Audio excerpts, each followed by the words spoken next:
بسم اللہ الرحمن الرحیم. دس از آمنا اور آج کا ٹاپک ہے round table conferences. Topic start کرنے سے پہلے ایک چھوٹی سی اچھی سی بات میں آپ کے ساتھ شیئر کروں گی. دیکھیں, آپ اپنی زندگی کا ایک رول بنائیں کہ آپ نے کچھ نہ کچھ لوگوں کو دینا ہے. اب جب دینے کی بات آتی ہے نا, تو ہم ہمیشہ سوچتے ہیں ہمارے پاس اتنے پیسے تو ہے نہیں, ہم لوگوں کو کیا دیں گے. ضروری نہیں ہے کہ آپ نے لوگوں کو صرف پیسہ ہی دینا ہے. آپ کے پاس پیسے ہیں, آپ پیسے بھی دیں. آپ کے پاس وقت ہے, آپ وقت دیں. آپ کسی کو مشورہ دے سکتے ہیں, آپ کسی کو راستہ دے سکتے ہیں, کسی کو علم دے سکتے ہیں. کہ دینے کی خصوصیت اللہ تعالیٰ کی ہوتی ہے, اور جب آپ دینا شروع ہو جاتے ہیں تو آپ کی نسبت رحمان کے ساتھ جڑ جاتی ہے. آپ کبھی بھی ڈپریشن میں نہیں جاتے, پریشان نہیں ہوتے. سو جتنا آپ لوگوں کو دیتے ہیں اتنی خوشیاں آپ کے پاس آتی ہیں. تو ہر مہینے آپ ڈیسائیڈ کریں کہ میں نے اس مہینے کچھ نہ کچھ دینا ہے, اور وہ آپ خود ڈیسائیڈ کریں کہ آپ کو کیا دینا ہے. Think about that. اب اسٹریٹ اوے اپنے ٹاپک پہ آتے ہیں. Today I will discuss about round table conference. اب اس راؤنڈ ٹیبل کانفرنس میں first round table conference, second round table conference and as well as third round table conference آپ کے ساتھ ڈسکس کروں گی. لیکن سب سے پہلا جو سوال ذہن میں آتا ہے وہ ہے کہ راؤنڈ ٹیبل کانفرنس کیا ہے. دیکھیں, راؤنڈ ٹیبل کانفرنس یہ بالکل بھی نہیں ہے کہ ایک گول میز ہے, اس کے ارد گرد سب بیٹھے ہوئے. نہیں, راؤنڈ ٹیبل کانفرنس کا جو اسینشیل آئیڈیا ہے وہ یہ ہے that all participants in this conference are equal. کہ اس کانفرنس میں جتنے بھی پارٹیسپینٹس ہوں گے وہ کیا ہوں گے, ایکول ہوں گے.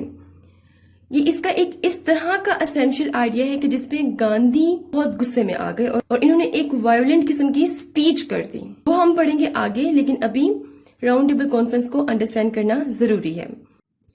3 round table conferences of 1930 to 1932 were a series of peace conferences organized by the British government and Indian political personalities to discuss constitutional reforms in India.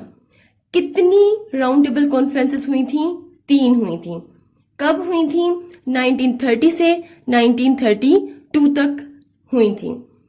کس کس میں ہوئی تھی؟ برٹش گورنمنٹ اور Indian political parties, Indian political personalities میں یہ conferences conduct ہوئی تھیں. اور اس میں کس چیز کو ڈسکس کیا گیا تھا؟ کانسٹیٹیوشنل ریفارمز ان انڈیا, اس پر بات کی گئی تھی. سو اسٹارٹیڈ ان نومبر 1930. یہ جو کانفرنسز تھیں یہ 1930 میں اسٹارٹ ہوئیں اور 1932 دسمبر میں اینڈ ہو گئیں. ان 3 راؤنڈ ٹیبل کانفرنسز کو انڈرسٹینڈ کرنے کے لیے مجھے سب سے پہلے اپنے لاسٹ لیکچر کی اینڈنگ سے سٹارٹ لینا پڑے گا, کیونکہ ہسٹری نام ہے کنیکٹیویٹی کا. اگر میں آپ کو صرف یہ بتا دوں کہ راؤنڈ ٹیبل کانفرنس کیا ہے, کیوں ہوئی, آپ کو نہیں سمجھ آئے گی. اگر میں چیزوں کو کنیکٹ کر کے ایک دوسرے سے تب آپ کو سمجھاؤں گی تو آپ کو فوراً سمجھ آ جائے گی. تو لاسٹ لیکچر میں نے 14 پوائنٹس میں سے جناح کے وہ پوائنٹس اٹھائے جو آپ کو کنفیوز کرنے والے تھے, جو آپ کو سمجھ نہیں آنے والی تھی. آج جو ریمیننگ پارٹ تھا 5 منٹ لگیں گے, میں آپ کو جو ریمیننگ پوائنٹس رہ گئے تھے وہ کلیئر کر دوں گی سارے. ادروائز جناح کے 14 پوائنٹس انکمپلیٹ رہ جائیں گے. اور جناح کے 14 پوائنٹس بہت بہت امپورٹنٹ ہیں. دیکھیں, پولیٹیکل موومنٹ جو آل انڈیا مسلم لیگ نے سٹارٹ کی تھی 1857 سے 1947 تک جو چلتی رہی تھی, اس پولیٹیکل موومنٹ میں مسلمانوں نے جو ڈیمانڈ کیا تھا ان سب کا نچوڑ ہے یہ 14 پوائنٹس آف جناح. تو اگر میں اس کو انکمپلیٹ چھوڑ دیتی ہوں تو آپ ڈسٹرب ہو جائیں گے, آپ کو سمجھ نہیں آئے گی کہ اچھا اب آگے کیا ہوگا. سو جو ریمیننگ پوائنٹس ہیں پہلے وہ ڈسکس کرتے ہیں. ریلیجیس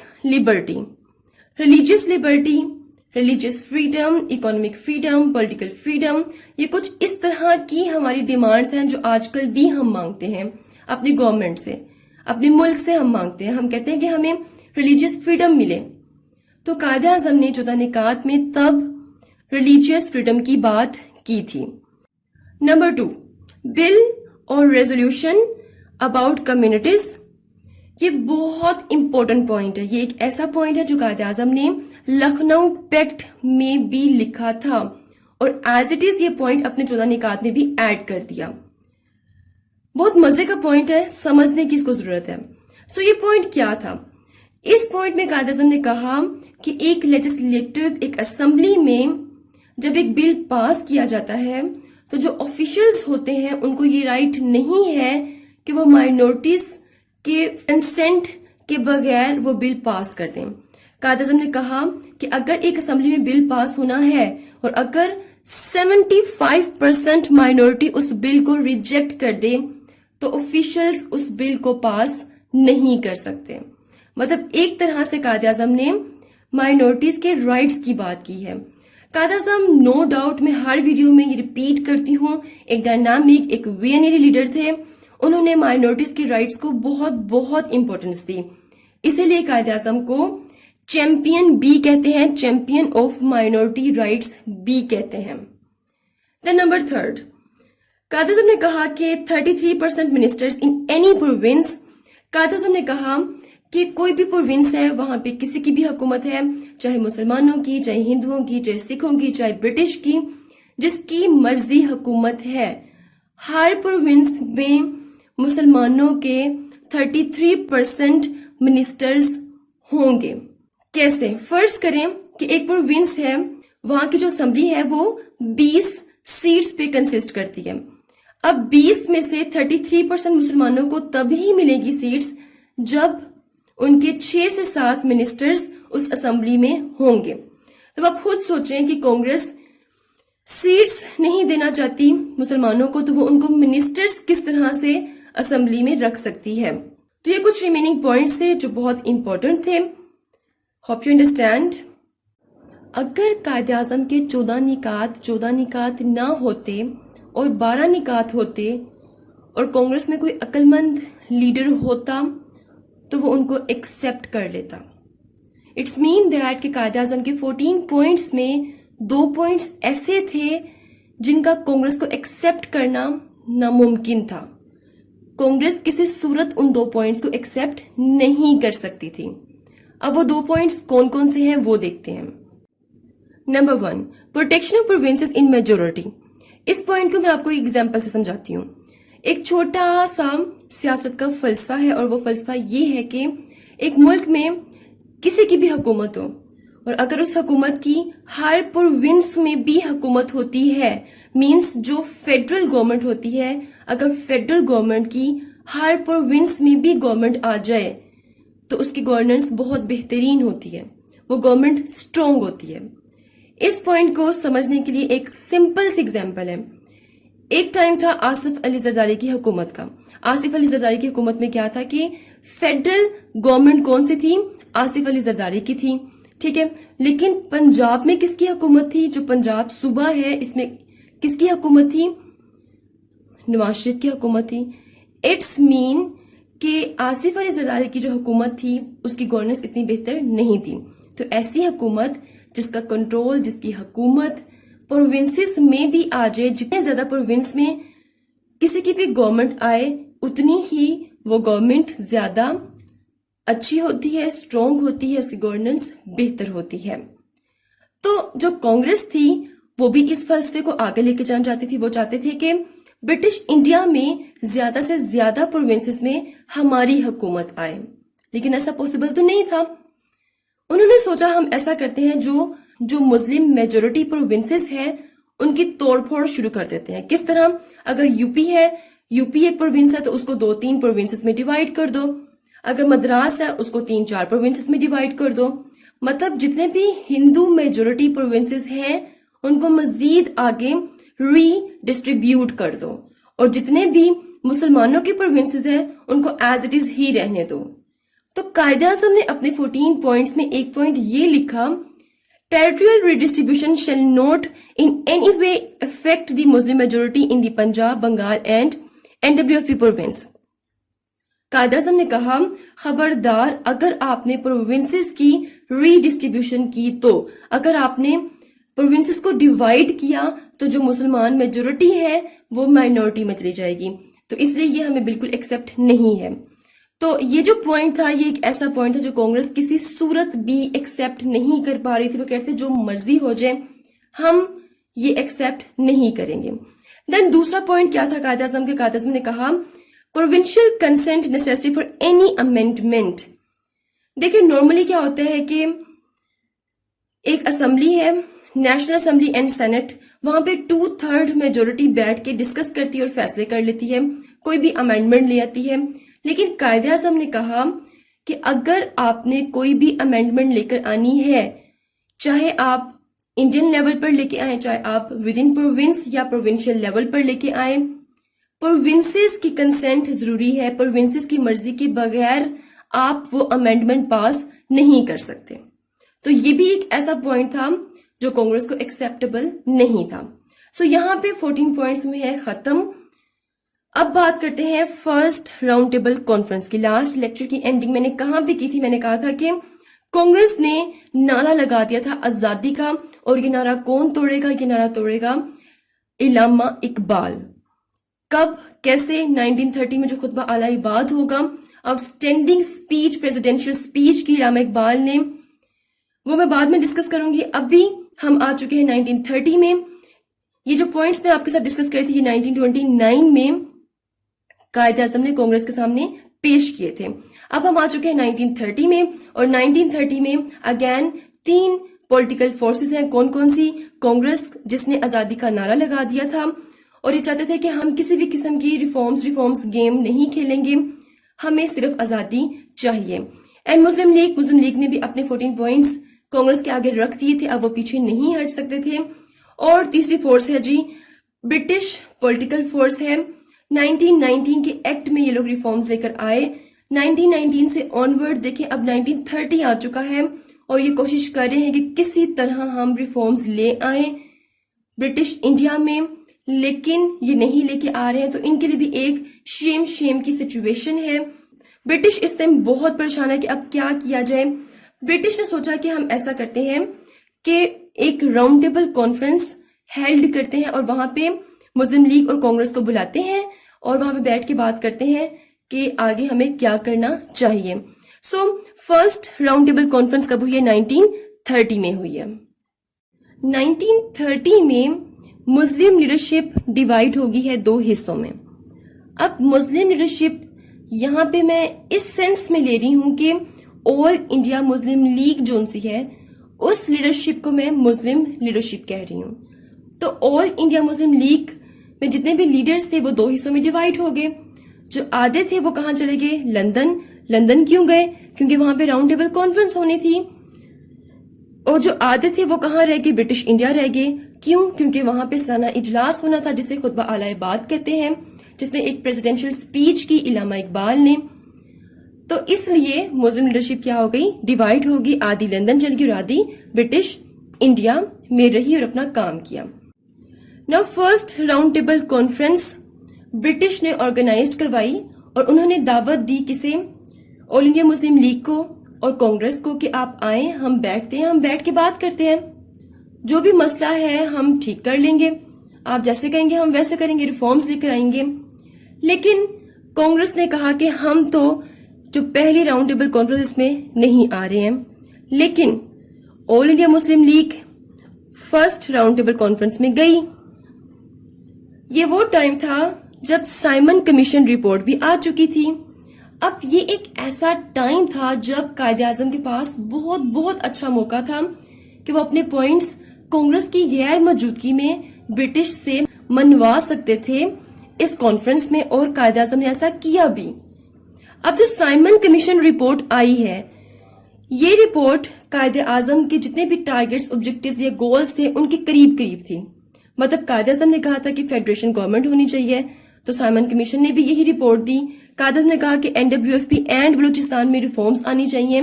سائمن کمیشن رپورٹ میں بھی NWFP میں ریفارمز کی بات کی, لیکن بلوچستان میں ریفارمز لانے کی بات نہیں کی گئی. دین قائد اعظم نے کہا کہ سندھ کو آپ الگ کریں ممبئی سے. اس رپورٹ میں بھی سندھ کو الگ کرنے کی بات کی. دین قائد اعظم نے سیپریٹ الیکٹریٹ کی بات کی ہے, اس رپورٹ میں بھی یہی بات ہوئی ہے. دین سیٹس, قائد اعظم نے کہا کہ مسلمانوں کی پاپولیشن سے زیادہ ان کو سیٹس چاہیے ہیں. سائمن کمیشن رپورٹ میں بھی یہی بات کی گئی, اور پروونشل آٹونومی کی بات بھی کی گئی. تو سائمن کمیشن رپورٹ جناح کے 14 پوائنٹس کے قریب تھی. اب فرسٹ راؤنڈ ٹیبل کانفرنس میں جب کانگریس نہیں آئی, صرف آل انڈیا مسلم لیگ نے ہی پارٹیسپیٹ کیا اس میں, اور سائمن کمیشن رپورٹ بھی جناح کے پوائنٹ سے لنکڈ کرتی تھی.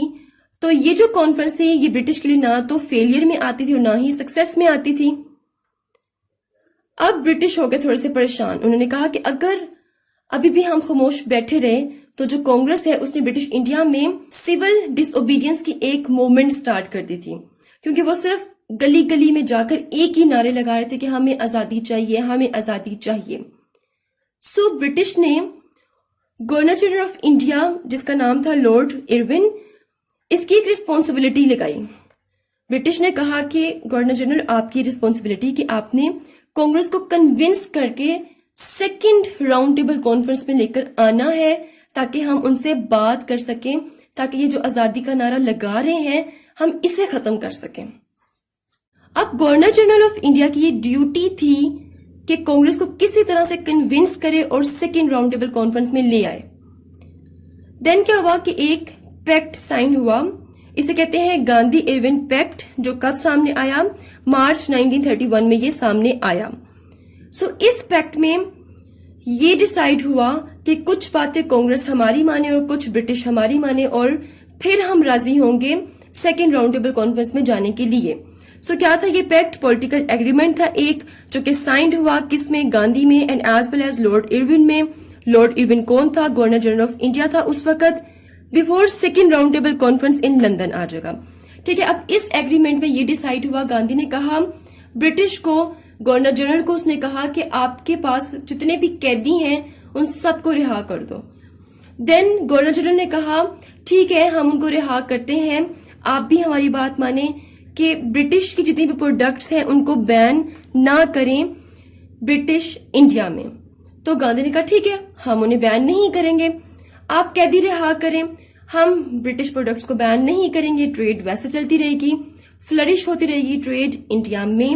کانگریس اور All India Muslim League second round table conference میں گئے ہیں. اچھا, جب میں بات کرتی ہوں نا کانفرنس کی, اس کا مطلب یہ نہیں ہوتا کہ صرف ایک ہی کمیٹی بنی ہوئی ہے وہاں پہ بیٹھ کے بات ہو جائے گی, نہیں. جب میں بات کر رہی ہوں نا راؤنڈ ٹیبل کانفرنس کی, اس کا مطلب یہ ہے کہ وہاں پہ ڈفرینٹ کمیٹیز بنی ہوئی ہیں. جیسے کہ ایک کانفرنس میں مائنورٹی کمیٹی بنی ہوئی ہے, مطلب کہ اگر آپ نے مائنورٹی رائٹس پہ بات کرنی ہے تو آپ کو اس کمیٹی میں شامل ہو کر مائنورٹی رائٹس کو ڈیفینڈ کرنا پڑے گا. کانفرنس میں ڈیفینس کمیٹی بنی ہوئی ہے, اگر آپ نے ڈیفینس پہ کوئی بات کرنی ہے تو آپ کو ڈیفینس کمیٹی میں شامل ہو کے اپنی بات, اپنے گول کو سامنے رکھنا پڑے گا. سو اب کیا ہوا ہے کہ سیکنڈ راؤنڈ ٹیبل کانفرنس میں دونوں گئے ہیں, کانگریس بھی اور All India Muslim league means کے مسلم لیڈرشپ دونوں گئے ہیں.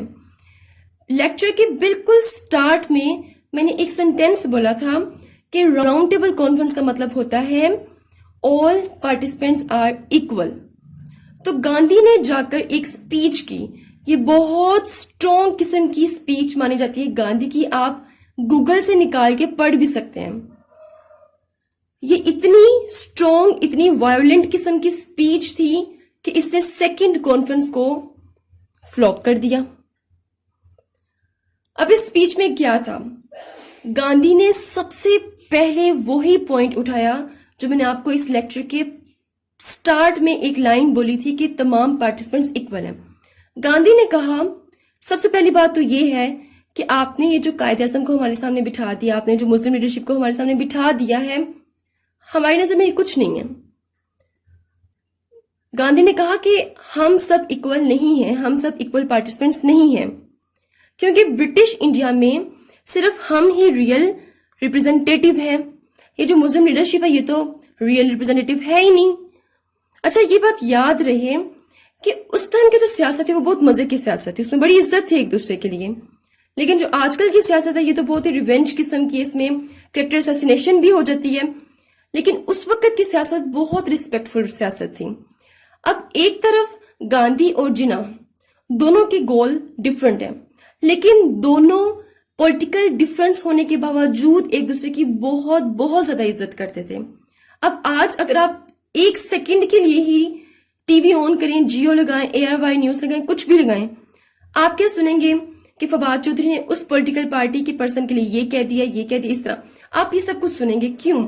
آپ دیکھیں گے کہ کریکٹر اسیسینیشن کتنے آرام سے کی جاتی ہے, لیکن اس وقت ایسا نہیں تھا. آج ہمیں ریسپیکٹ نظر نہیں آتی پولیٹیکل پارٹیز میں, لیکن اس وقت ایک رسپیکٹ تھی. دیکھیں یہاں پہ کھڑے ہو کے سیکنڈ کانفرنس میں کھڑے ہو کے گاندھی جناح کے اگینسٹ بول رہے ہیں. کیوں؟ کیونکہ ان کا سیاسی موقف کچھ اور ہے، لیکن وہ جناح کی بہت عزت بھی کرتے ہیں. یہ آپ کے ذہن میں رہنا چاہیے. گاندھی اپنی اسپیچ میں کہہ رہے ہیں کہ ہم برٹش انڈیا کے ریئل ریپرزنٹیٹیو ہیں. ہم نے وومن ریپرزنٹیشن کی ہے، ہم نے مسلم ریپرزنٹیشن کی ہے، سکھ ریپرزنٹیشن کی ہے، ہم نے ہر کمیونٹی کو ریپرزینٹ کیا ہے. اور ہماری جو ورکنگ کمیٹی ہے اس میں ہر کمیونٹی کے لوگ ہیں، ہندو بھی ہیں، مسلمان بھی ہیں، سکھ بھی ہیں، دوسری مائنورٹی بھی ہیں. ہم ریئل ریپرزنٹیٹیو ہیں. یہ جو مسلم لیڈرشپ بٹھائی ہوئی ہے، یہ جو مسلم لیڈرشپ آپ نے ہمارے سامنے بٹھائی ہوئی ہے، ہماری نظر میں یہ کچھ بھی نہیں ہے. دین گاندھی نے کہا کہ ہمارا جو سوشل ایکشن پلان ہے، one of the best social action plan, اور گاندھی نے بالکل ٹھیک کہا تھا، 20ویں صدی کا سب سے بڑا سوشل ایکشن پلان کانگریس کا تھا.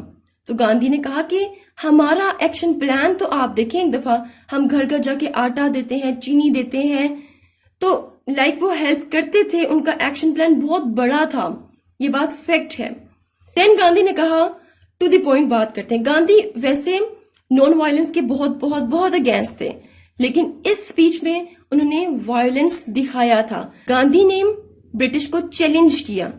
گاندھی نے کہا کیا آپ کو ایک ایسا انڈیا چاہیے جہاں پہ ٹریڈ ہو، اور trade British India and as well as London میں فلرش ہو، یا آپ کو ایسا انڈیا چاہیے جہاں پہ جنگ ہو.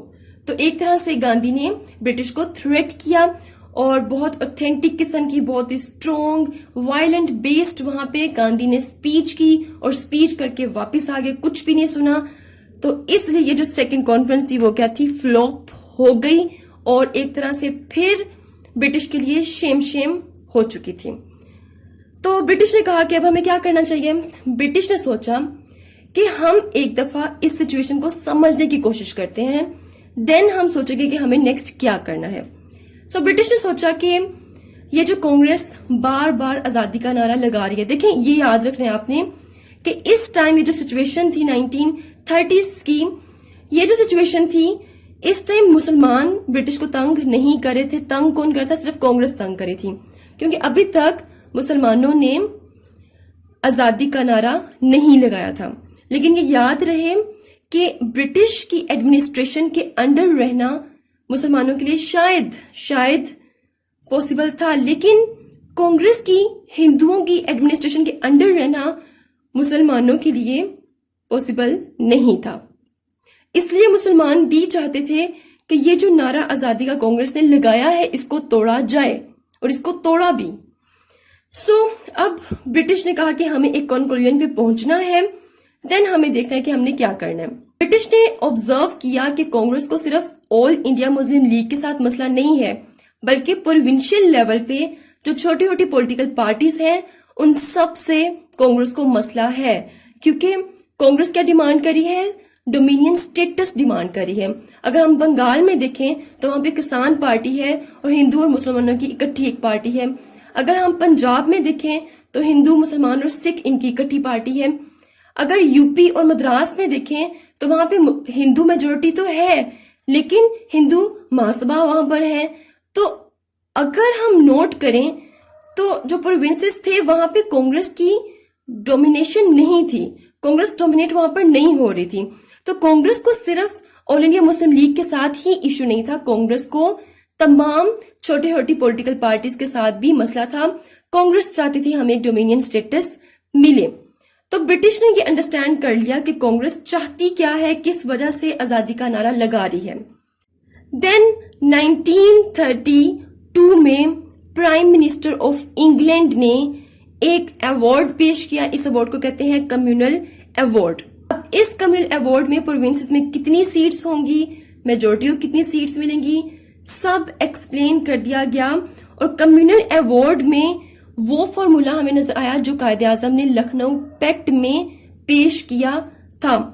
یہ یاد رہے آپ کو کہ کمیونل ایوارڈ میں بہت سی وہ باتیں مانی گئیں جو جناح نے 14 پوائنٹس میں کی تھیں، جیسے کہ سندھ کو الگ کرنا، یہ مانا گیا. فیڈرل گورنمنٹ کی بات مانی گئی، سیپریٹ الیکٹوریٹ کی بات مانی گئی، NWFP میں ریفارمز کی بات مانی گئی. اسٹل بلوچستان میں ریفارمز کی بات نہیں مانی گئی. 33% مسلمانوں کی سیٹس پہ غور کیا گیا, وہ بھی بات مانی گئی. تو اب یہ جو کمیونل ایوارڈ آیا ہے, اب اس کے بعد کانگریس کا کیا رسپانس تھا؟